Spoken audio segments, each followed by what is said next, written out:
News, views, voices of the global Indian community. India abroad. The Paralympics are about to begin in Paris 2024. The games are going to be inaugurated on 28th. And the para movement in India is really taking a good speed. But every athlete from the grassroots needs support. Even when I was a beginner, Rotary Midtown was very kind enough to give me world-class javelins with which I went on to make 3 Asian records. And it is time to give back now. I started playing at the age of 36 post getting paralyzed chest down. And in 2010 I came to Delhi trying to play Commonwealth Games.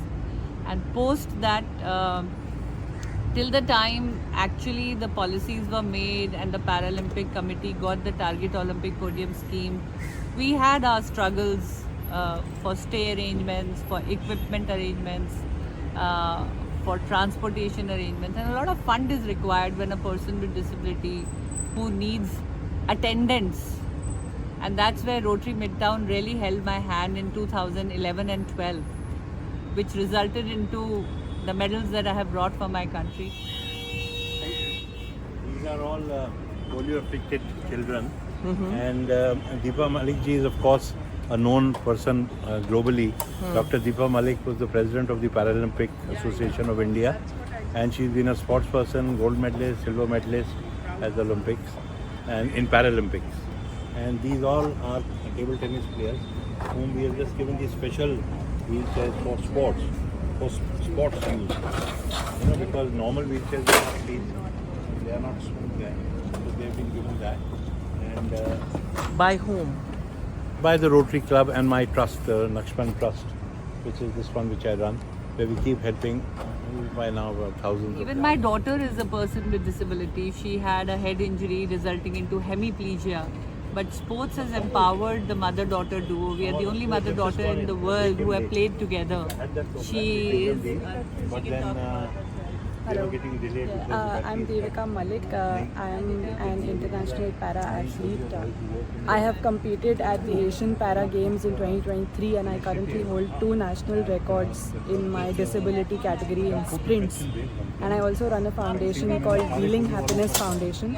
And we have done several projects in partnership with the Rotary Club of Delhi Midtown, including a Para Kabaddi League where we have people with orthopedic disabilities playing Kabaddi. So we do keep doing a lot of projects, whether it is donating wheelchairs, whether it is organizing sports events for people with disabilities, and in several of these initiatives we partner with the Rotary Club of Delhi Midtown. So now for our future, planning to adopt patients and rehabilitate them and socially integrate them, because post injury, especially in paralysis, there is a lot of post disability trauma that a person goes through. So we are doing those rehabilitation, then encouraging them to join sports, and I'm taking the lead there. And there are several other events that we are doing, and here we have also, thanks to the trust, Bhatia ji was just talking about, persons with disabilities have also got the e-rickshaws to ease their accessibility, movement and transportation, to battle the challenges of end-to-end accessibility. These e-rickshaws are being provided. So, yes.